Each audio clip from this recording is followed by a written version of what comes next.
On va parler de The Vision, ce que ça continue à devenir, avec Paul Heyman en plus ou moins leader, celui qui tire la baraque en tout cas, même si le projet Breaker est en marche, pour de bon. Mais en fait, on va parler du fait que The Vision, ça a eu du mal à convaincre en vrai, au cours de cette année, surtout avec le projet cette Rolling Stop Guy visage de The Vision, car en fait la toute base du programme The Vision, elle est fragile, elle est bancale, elle est bricolée, c'est de l'immédiat, tout simplement. On repart Road à Mania 41, Reigns, Rollins, Punk qui sont ensemble, des choix en termes de booking ont été faits qui fait qu'il n'y avait pas de récompense pour ce programme-là, car Zeus au Rumble, donc directement, bim, ça a impacté du coup la road de ces trois mecs-là. Et le truc, c'est que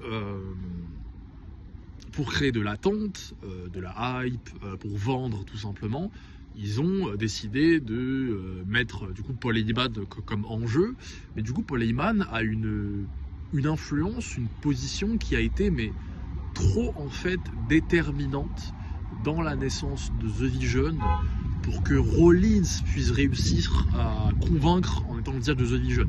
Car déjà, Triple Threat, Mania 41, il ne pouvait pas s'arrêter à Rollins, enfin le mec qui gagne c'est le plus fort et c'est tout. Il ne pouvait pas s'arrêter à ça. Donc en fait déjà The Vision, c'est pas forcément un programme qu'ils ont voulu créer, c'est un programme qu'ils ont dû créer. En tout cas, c'est comme ça que ça a l'air de s'être dessiné en fait. Quand on voit la suite, car Triple Threat, Reigns, Rollins, Punk, ces trois mecs-là, déjà no DQ, puisque c'est Triple Threat, ils peuvent faire ce qu'ils veulent. Les trois ne s'aiment pas, il n'y a pas d'alliance, et c'est chacun pour sa peau. Donc en fait, il n'y a aucune chose chez ces trois mecs-là qui peuvent justifier que l'un d'entre eux puisse exécuter un heel turn. Et donc déjà, le problème commence ici. Rollins, c'est pas un heel. Certes, il l'est devenu, mais pas grâce à son personnage, sa personnalité, ses actions. Car en fait, le perso de Rollins n'a pas changé de l'année dernière ou des années d'avant. Les idées sont les mêmes, ses revendications, c'est pas des revendications de méchants, quoi. Rien fait de méchant. Parce que le mec qui a heel turn à Mania 41, c'est Paul Heyman qui a fait l'action de heel turn en trahissant Punk et en trahissant Reigns. Du coup, Paul Heyman, le traître, est allé rejoindre Rollins. Et allé, on va dire, louer ses services à Rollins, plus ou moins. Et du coup, Rollins est devenu un heel, car il a fait alliance avec un traître, tout simplement. Mais du coup, voilà. The Vision est un programme qui est né majoritairement grâce à la variable Paul Heyman, et trop, en fait. Ça veut dire, Reigns... Bloodline. Reigns, il avait fait une action de port. Reigns, il avait Spear, je sais plus qui, dans le Covid, là, quand il est revenu. Et après, il s'est allié avec Paul Heyman. Mais c'est pas la même chose. Donc, en fait, on l'a vu par la suite. Au niveau du perso, Rollins, c'est le même que les années d'avant. Il n'a rien changé. Du coup, mal à convaincre. Car, en fait, la source vraiment du côté heel, c'est Paul Heyman en fait. Et donc au niveau des promos, on a pu voir que par la suite, Rollins n'était pas si convaincant que ça, car en fait, c'était pas des revendications de méchants en fait, tout simplement. Et en fait, Rollins c'est un mec, il parle beaucoup, il sait parler, il n'y a pas de souci. Et du coup, en fait, on ne voyait pas, il n'y avait pas de complémentarité qui se dessinait avec Paul Heyman en fait, tout simplement. Du coup, c'était pas convaincant en fait, tout simplement, c'était pas convaincant. Et donc par la suite, le programme continue. Bon, la dynamique de groupe n'évolue pas tellement. Bronson Reed peut percer parce qu'il tourne avec Reigns. Bon, bien sûr, les Brown gagnent en exposition parce que du coup, ils sont dans le main event avec Rollins, machin, bien évidemment. Maintenant, dans le groupe, en fait, c'est allé mieux quand ils se sont débarrassés de lui. Mais ils se sont débarrassés de lui car il s'est blessé. Donc en fait, c'était même pas forcément le projet de base, quoi.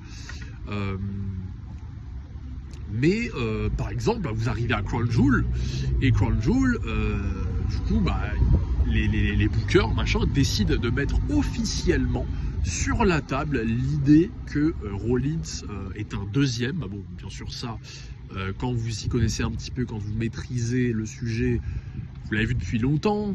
Beaucoup de gens, ce n'était pas le cas.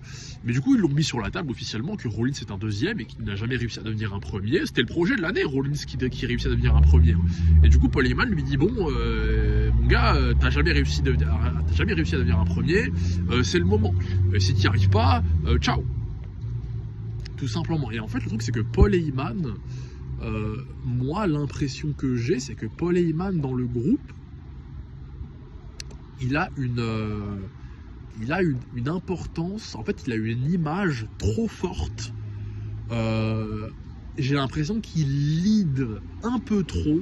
En fait, en tout cas, quand Rollins était là, là où du coup, par exemple, Bloodline avec Reigns, bon, c'était différent, mais on prend l'exemple, puisque du coup, c'était une autre faction, il y avait Paul Heyman, mais Reigns, ça faisait beaucoup plus dictateur et petit conseiller Paul Heyman à côté.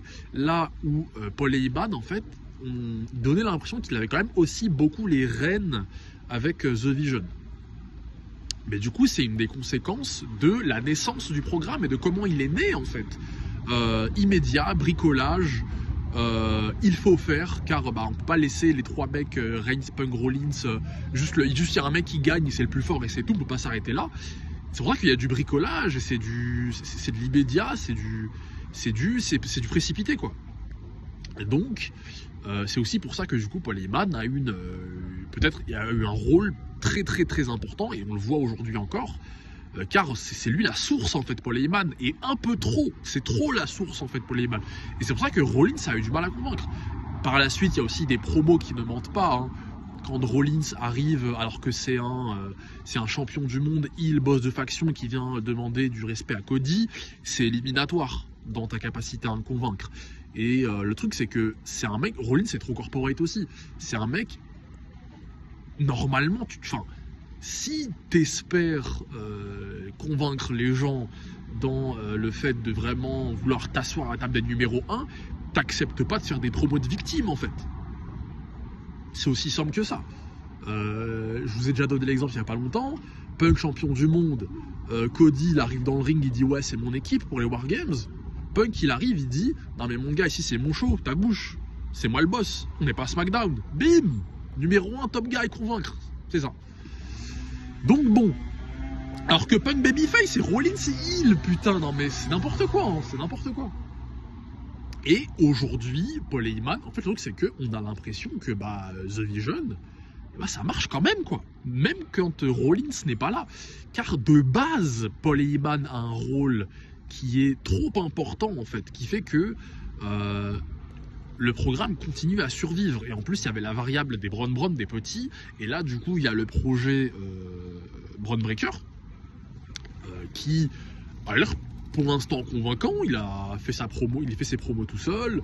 Dans le main event, franchement il y a de l'attitude, machin, attendons de voir ce que ça donne dans un contre 1, en plus c'est contre Punk, donc c'est pas évident, mais Paul Heyman sera un peu là pour l'épauler, machin, mais Paul Heyman, aujourd'hui, a vraiment, en plus il y a Brock qui traîne, on sait jamais, enfin,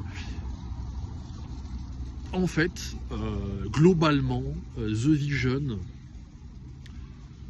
Paul Heyman a une importance qui est peut-être plus importante, en fait, un poids plus important que Rollins lui-même, alors que le projet c'était Rollins top guy, quoi.